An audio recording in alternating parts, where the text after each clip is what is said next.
Hello and welcome back to the next session of this Democracy Summit. My name is Matt Dancona. I'm an editor here at Tortoise, and welcome to this. I'm very excited about this session actually because anyone who's seen my desk, which is sort of looks like a kind of Colonel Kurtz's compound of books, will know that I get sent quite a lot of politics books, and once in a while something very special comes through the letterbox, and this is one of them. And it's Darren McGarvey's book, The Social Distance Between Us, which, if you're familiar with Darren's work, you'll know Poverty Safari, which is his earlier classic, really, which won the Orwell Prize. But this is a book that is, as contemporary as it's possible to be. I mean, obviously, it takes its title, riffing off the social distance concept that we all became all too familiar with during the pandemic. But it then develops it into a theme about the distance between us, physical, geographical, socioeconomic, cultural, and in many other forms, into a way of understanding what's gone wrong. But to Darren's great credit, he then goes on and makes a series of really interesting suggestions as to how this may be improved, from the granular to the much broader. So. We've got a limited period of time, and I don't want to waste any more of it on me burbling on. So just, Darren, first of all, welcome, and congratulations on the book, and thank you for coming. There are copies for people to get signed at the end, and I really do recommend it. Talk us through the core concept at the heart of the book. The core concept really is, the theme is proximity. And as you very eloquently put it, it's sort of asking the question, why is it that we wouldn't settle for a doctor diagnosing our serious illnesses over the phone? Why is it that we wouldn't settle for a commercial pilot taking us abroad without having had a shot in an airplane as a practice run? So why do we think that a bunch of privately educated politicians with very limited social experience can devise social policy from behind closed doors according to their own narrow interests?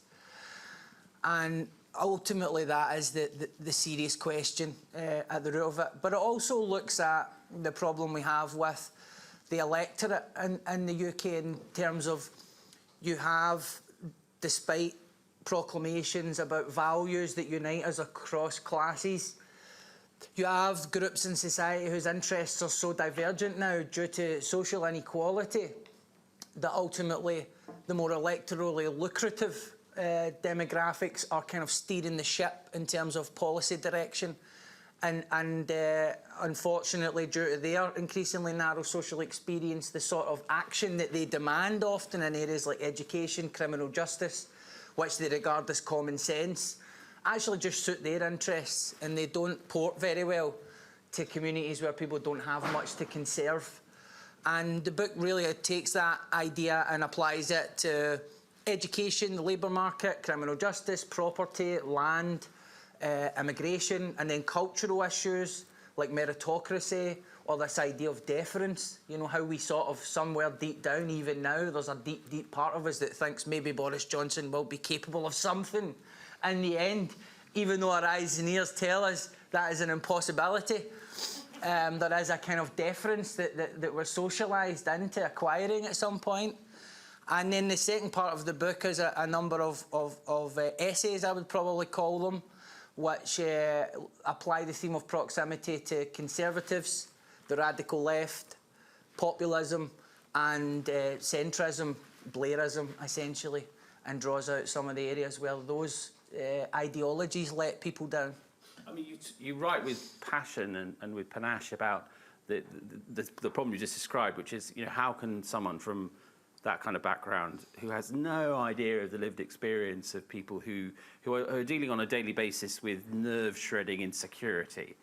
But you don't just deal with that. I mean, you deal with a lot of other structural things, such as, for instance, the two-edged sword of digital technology. We've just been hearing about that. But how do you think digital technology has impacted that question of distance? It's massive. I mean, we're going through an industrial revolution, essentially.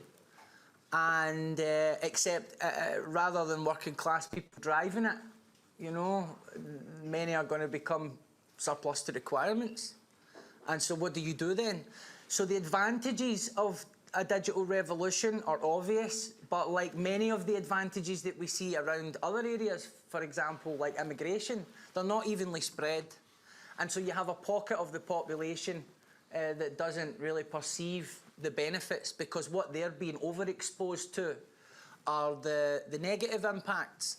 And this means that, you know, as big data and technology renders possibly entire sectors of the economy obsolete in the end, what happens to those people?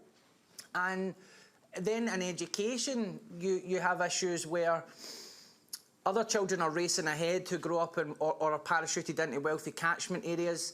The grades inflate the house prices inflate the grades. This creates a cycle of prosperity which is confined to specific postcodes.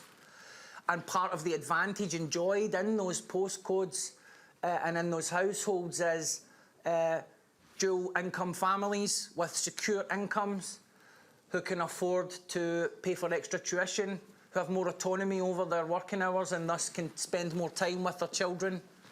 And generally there's a lower stress level in the household and in the community generally and in the educational environment. Part of that is because they have access to digital technology, the internet, they become very fluent in that language. Then you've got kids who are going to school and it's in the school maybe the first time they've interfaced with one of these devices beyond just entertainment. And so obviously a ravine is going to open up there eventually.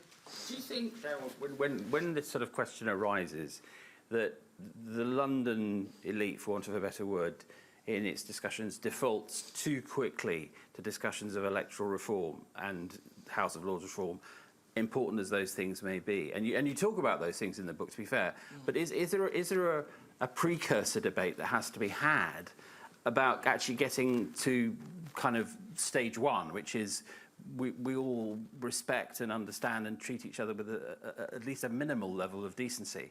Yeah, it's difficult because that would require elites to find some humility.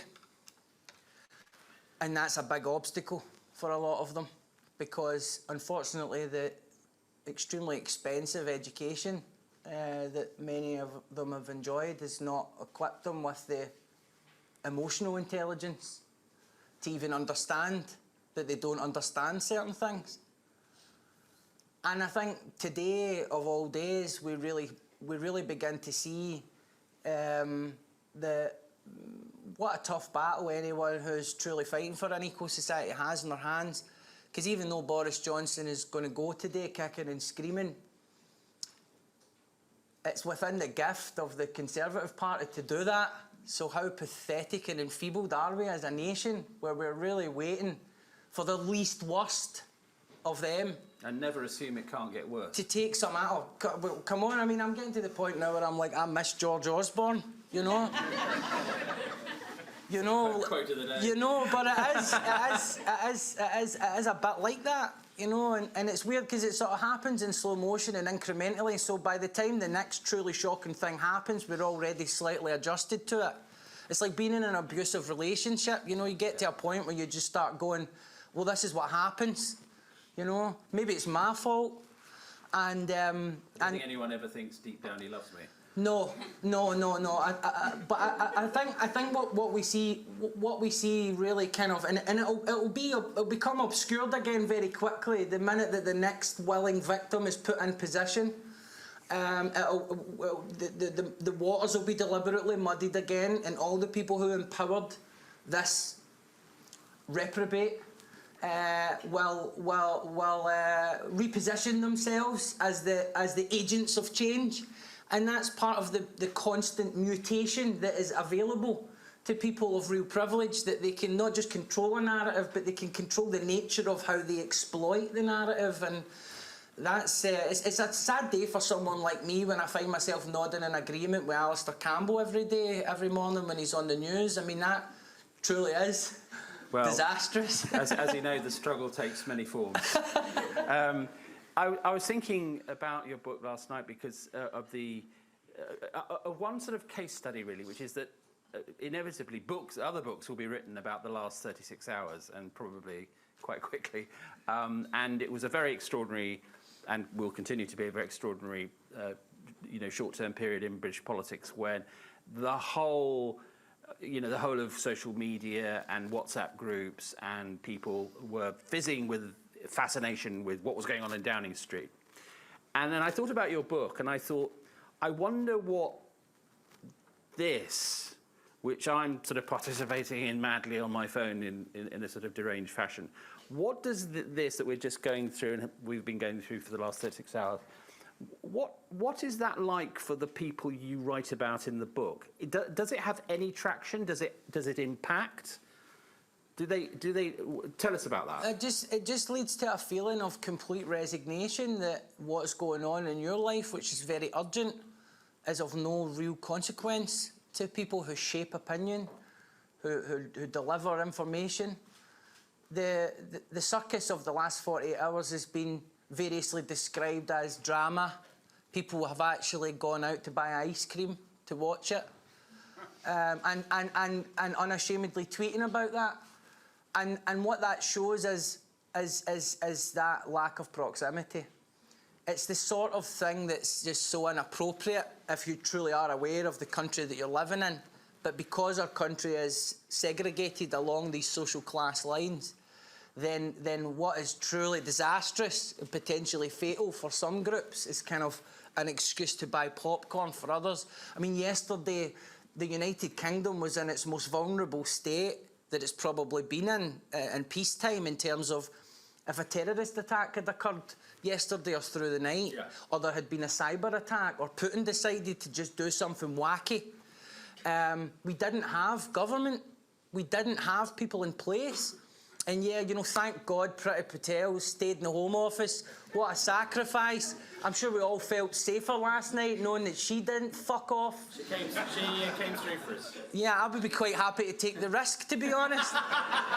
It's sort of an experiment. But it just shows you, though, that's drama. And it is, and in a sense, I kind of see it from both sides, because I'm insulated from the worst effects of this society now, because I managed to get up a few rungs of the ladder before it got really bad. But I can still see very clearly into that world.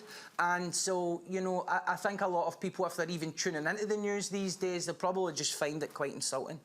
So the book is fearlessly realistic and empirical, but it's absolutely not, it doesn't have a shred of resignation in it. There's a lot of mends suggested in the latter parts of the book. Talk us through, given the time constraints, talk us through some of the mends that you see, Darren. I mean, Well, I have to, first of all, thank my publisher and all the team there, because it was really in the final push. They says, look, you need to come up with some recommendations. This is the thing that's going to really, have this book taken more seriously. And of course, at first, I felt a sense of resentment about that, because my job has always been to describe the problem in such vivid, undeniable detail that I'm always exhausted by the end of that process. So I was a bit offended at first when it was like, it's not finished until you say what we need to do better. You're a diagnostician, Yeah. And I feel like that's a valid role to have. Yeah. But it's a very middle-class thing to assume that you have a voice to prescribe a solution. And so it took me a while to kind of change gear and say, no, actually, I'm one of those people now who you will see at a TED Talk, raising my hand, to ask a question. And so it's a bit like that. And so really, I just kind of, for me, the three big things were all about trying to create greater proximity at different sections of society. So education and the labour market, these are inextricably linked, and so you can't reform one without the other. So you have to get serious about looking at the independent school sector. You have to understand that not only are you denying kids from poorer backgrounds the chance to truly get a good, fair crack at the whip, but you're also denying the middle and upper class kids the chance to really become truly cultured and truly sophisticated in terms of understanding the terrain that they actually live in, rather than theorising about it all the time. And while you might then see, slightly poorer outcomes because educational environments become more diverse, teaching practices would become more sophisticated. You could look to other countries around the world, particularly Scandinavia, for models of how you truly create an equal education system. And then in the labour market, I mean, you really have to stop looking at trade unions as if they're some sort of impediment to progress, because trade unions and collective bargaining is one of the central mechanisms that guarantee a certain level of social mobility for the lower classes. And the fact that people don't understand that is really a testament to the victory of a right-wing narrative over the facts. I mean, all the things that London politicians who drape themselves in the Union Jack and derive a real sense of moral superiority over other parts of the world, all the things they point to as evidence of us being civilised. Working class people fought for all those things. It's interesting, actually, you mentioned that, because one of the attempts in the last days of Johnson in the bunker was to kind of develop this narrative of a summer of discontent and, you know, strikes galore and unions rampant, and very much to rehearse all the debates that went around the late 70s and the prelude to Thatcher. What's different, I think, is, and it's early days, so we'll see, but the polling suggests that the public are in a very different space to where they were in 78, 79, which is, at the moment, so far, in its early days, they're pretty sympathetic to the strikers. Now, what do you read into that? Well, Thatcher managed to capitalise on the discontent that was created after a long period of industrial action, whereas we're moving into that period now. And so actually, you know, having someone like Mick Lynch, who not only is an expert in his field with real deep on-the-ground experience, and who obviously hasn't forgot where he comes from, but at the same time, he knows how to communicate a message in an effective way, which people in media kind of warm to automatically, because they're always looking for someone that they can cut and paste into a million different bits of content. But he'd have been demonised in the late 70s and early 80s, wouldn't he, for all his communicative skills? Well, let's not get ahead of ourselves. There's a long way to go. Oh, sure, there are probably a lot of people who've just been told to go and find some dirt on him, you know? Yeah. But ultimately, he, I think, is slightly different in the sense that we operate in a different sort of media environment now. We don't have an agreed reality anymore. And obviously that creates problems, but then there are a lot of people who are kind of rightly disengaged from mainstream media and automatically distrust it, and it's not hard to see why. So when someone like Mick Lynch appears, and he's not only talking about industrial relations, which is a really unsexy subject to talk about, right? And I tried to write about it, and even when I was reading the final copy of the book, the industrial relations section in the end, I was just like, oh my God, this is fucking boring. It isn't. So a guy like him pops up and just goes, no, it's not just about this, it's about this bigger story about inequality, that's about education, that's about our society, that's about a group of people peeling away with all the resources and all this unearned superiority, and how that's not only unfair in that transaction, but it's really bad for all social classes in the end. And that's a powerful story, and that's a powerful message, and its simplicity and in its sincerity and its truth, because it's a fact. And so I wouldn't really get into the business of comparing now with back then. But I think the fact that we're not dealing with a politician as competent as Thatcher right now, as painful as that is for me to admit, also kind of helps any force that's fighting for truer equality. It's very interesting to me how much emphasis you put upon childhood in the book. Yeah. Which in debates like this, I think doesn't get a fair crack. Yeah. I mean, we're sadly running out of time, but can you give us a sort of taster of why that's so important to the argument of the book? Oh, it's absolutely essential. You know, half of the people in young offenders institutions are care experienced, which means they've been taken out of the care of the state because they can't, they're unsafe at home. Now, when we begin to understand young offenders institutions in that context, we start to see what the criminal justice system is. Because the minute that a young person comes into contact with the police, their chances of ending up in one of those places increases. And so the more vulnerable a child is, the more likely they are to get swallowed up by all of that criminal justice infrastructure. And the question then is, isn't there a smarter way to do this? Where we can intelligently discern people who are a real risk to other people in society, or who must be held up as an example of behaviour that we don't tolerate, and those who got booked by cops for congregating in a certain place in a community and then came onto the radar of police and effectively were harassed by police for their whole childhood, till they developed a really pathological distrust, not just of police but of all authority. When you get into those communities, you understand where this "don't grass" mantra comes from, which to a lot of law-abiding citizens seems like evidence of guilt, but actually it's a really legitimate concern about class. It's an understanding that all the people in prison look, sound and dress like you. And so if you're looking for justice, you've got to do it yourself, because going to the police is not really an option for a lot of people further down the food chain. And so there's just so many areas where childhood trauma, reductions in benefits that hit women the hardest, the whole narrative around single mothers, it's been toxic for so long. We have enough resources in this country to look at and do things differently, so that when kids get to school, they're not presenting with as many behavioural problems, they're not as susceptible to punishment and discipline, and all these absolute maniacs this social mobilities are. I was on the TV with her a few weeks ago, and she basically wants to reframe the whole debate about meritocracy to include the little jobs the little people do, which is really just a concession. There is no social mobility anymore. She's saying, just accept these terms, you're never going to be a Prime Minister, you're never going to be nothing, so we're going to give you a little badge for working in an Amazon fulfilment centre.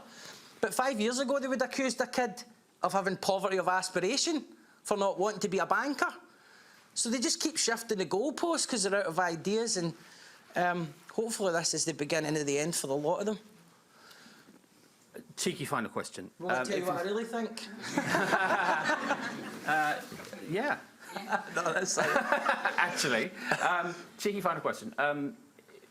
If you're an organisation like Tortoise, which is trying to address all these themes, which are huge and enormous, should the kind of institutional questions be at the end of a process which first really takes account and apprehends these hard subjects that you're talking about? In other words, let's not default to talking. I mean, House Lords, very important. You know, electoral reform, very important.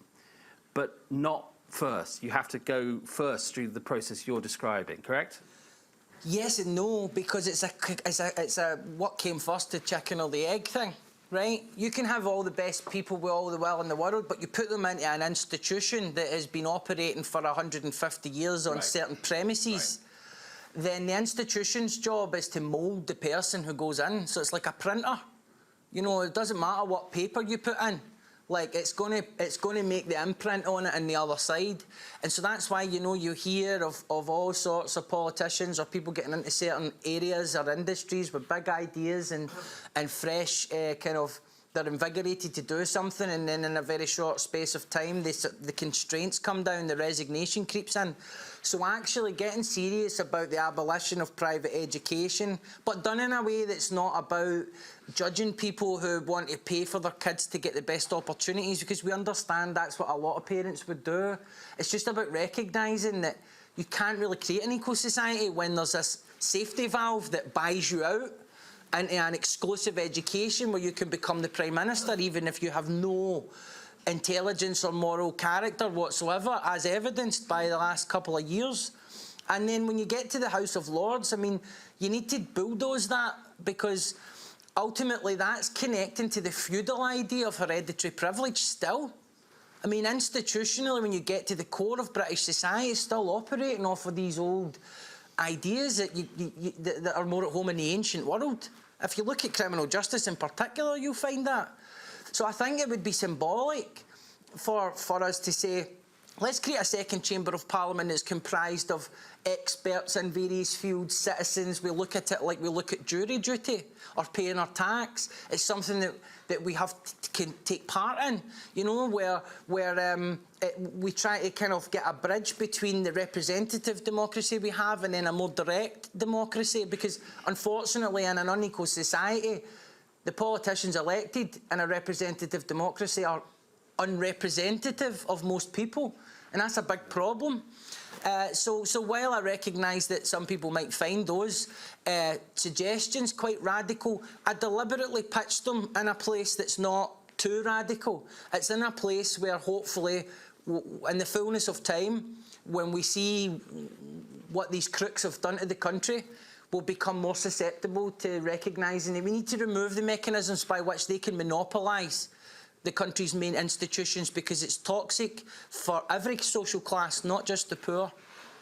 Darren, we could go on for so much longer. I'm sorry to draw this session to a conclusion, but the good news is that Darren's going to come back later on to talk in the session on whether UK democracy is working for you. And after his rousing discussion of youth, we're going to hand over to the younger generation in the form of James Wilson, who's going to chair the session on the generation gap. And I think we're going to go straight in, aren't we, Mark? Yeah. So please join me in thanking Darren McGarvey. Thanks, guys. Thank you very much.